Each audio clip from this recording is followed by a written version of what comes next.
So this is a video in order to show you how to do the Italian cast on or the Italian tubular cast on. This is a beautiful cast on for 1x1 ribbing. Also works beautifully for the brioche stitch or for brioche ribbing, which is in essence a 1x1 rib fabric. Here I've just got a little swatch of 1x1 ribbing to show you, and if you see here along this bottom edge, it's the cast on edge is invisible, it's seamless, it goes straight into these columns of knit stitches and straight over onto the back. It also transitions beautifully into, so what are purl columns here become our knit columns on the back. So it's a really beautiful edge. It's very, very stretchy, just like you would want for ribbing.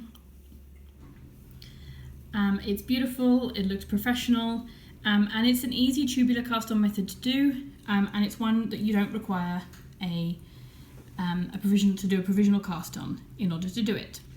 So I'm going to show you now how this is done. So this is in essence a long tail type cast on, in that you will need both the yarn coming from your ball, and then you'll need a tail of yarn which needs to be long enough to cast on the number of stitches you want to cast on. And this is how I tension the yarn for it. I take the two strands, so this is the strand coming, this is the tail, and this is the strand coming from the ball.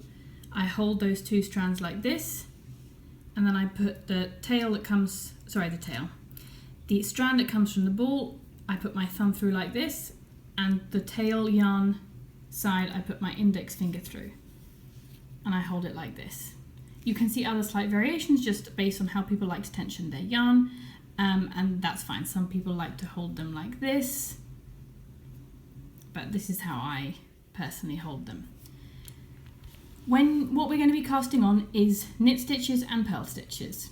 You can start with a slip knot should you like.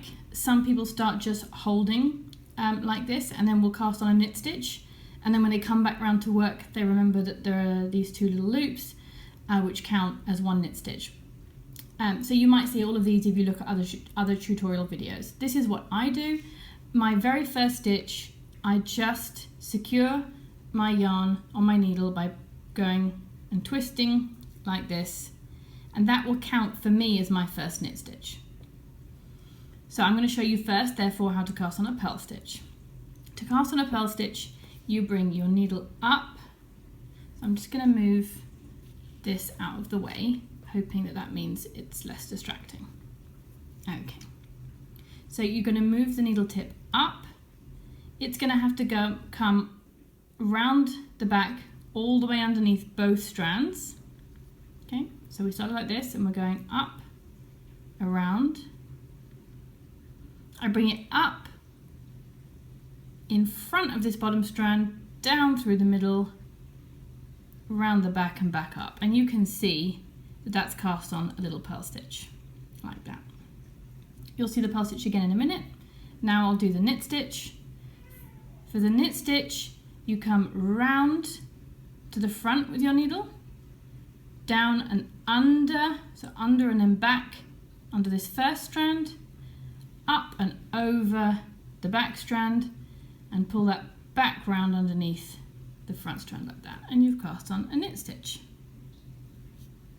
So just to show you a slightly different angle now for the purl stitch, I'm going to show you more like this, in case that helps you for what it looks like when you're actually knitting, rather than you looking more from above. Okay, so if you've got your working yarn strand here and your yarn from the tail back here, you're going to go back so that you can come underneath both of these strands, up in front of that front strand, bring that to the back, around the back strand like that. And showing you again from this angle for the knit stitch, you're going to come forwards underneath that first strand, up to catch that back strand, bring it back forwards like that. So you can start to see you've got your knit, purl in these bumps. And I recommend that as you go through, you take the effort to make sure that these purl bumps are sort of getting put in line. For example, I'll just make a purl stitch now, and I could leave that like that little purl bump up like that, and then go ahead and make my knit stitch.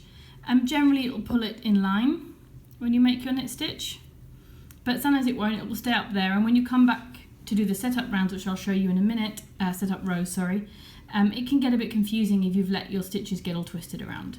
So just take the time to line up all those purl bumps. So I'm going to show you again once, not super slow, a purl stitch,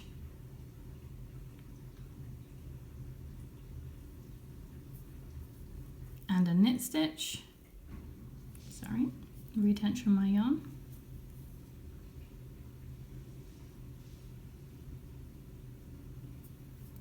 and I'm going to show you a couple a bit quicker so you can see the rhythm that you can get into.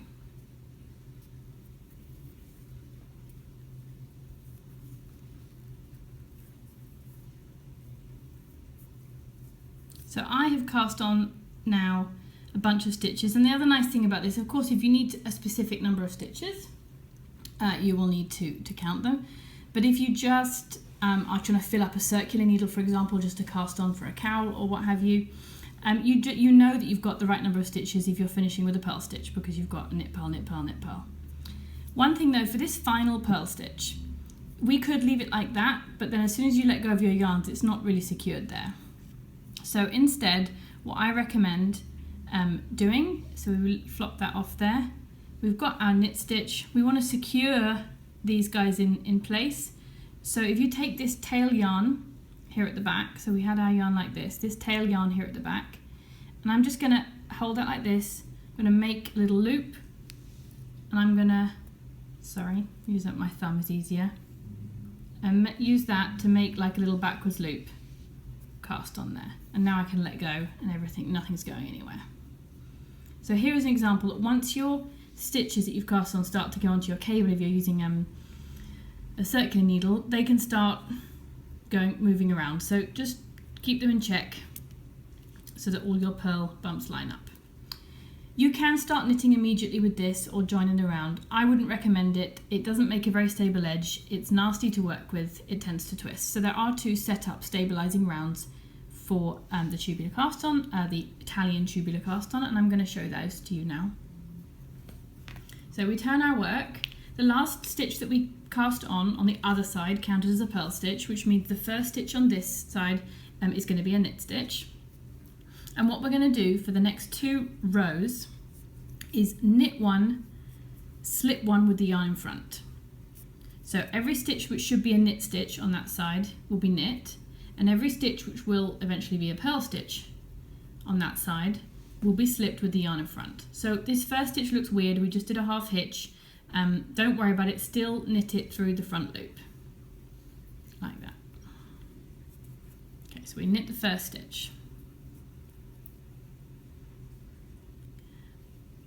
And now what we're going to do, that tail, that other bit of yarn, just give it a tug.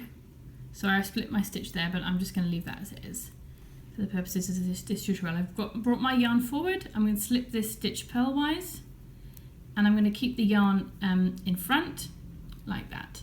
Don't put the yarn over the needle like as though you were doing a slip one yarn over in brioche. You just slip the stitch with the yarn in front, and you bring the yarn to the back again to work the next knit stitch. As ever, working into a cast on edge is a little bit more laborious than any other edge, so it takes a little bit longer. So again, we are knitting one and then slipping one with the yarn in front, bringing the yarn to the back again to knit the next one.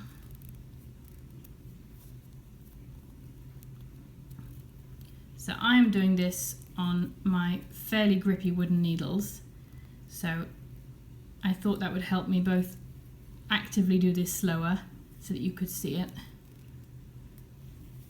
and show up the stitches quite nicely in contrast.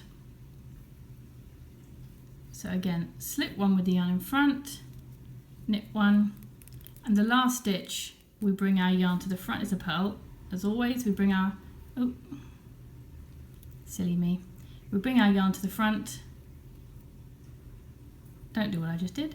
Bring our yarn to the front and we slip that last stitch like that. Now we're going to turn around and we're going to do exactly the same thing again. So we're going to knit the first stitch, just grab a bit more yarn here. We're going to knit the first stitch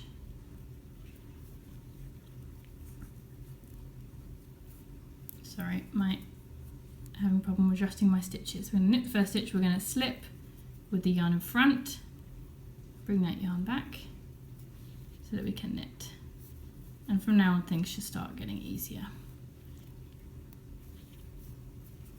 Do it a bit closer, slip with the yarn in front, knit. Slip with the yarn in front, knit. So what you can see you're doing is you're adding like a little purl bump to the purl stitches when you're slipping them with the yarn in front. And by working this setup row twice, at least every stitch would have been knit once and every stitch would have been slipped and given that little purl bump in front once. So that's the end of the setup. Now you would go on to do whatever you have to do in your pattern. So if you're joining in the round, now you would join in the round. Yes, there will be a little gap when you join in the round, given that you've already worked effectively one net row because you were only working half the stitches per row. And you have a tail there, so you can just neatly seam up that little gap just by mimicking the way the stitches behave when you finished your project.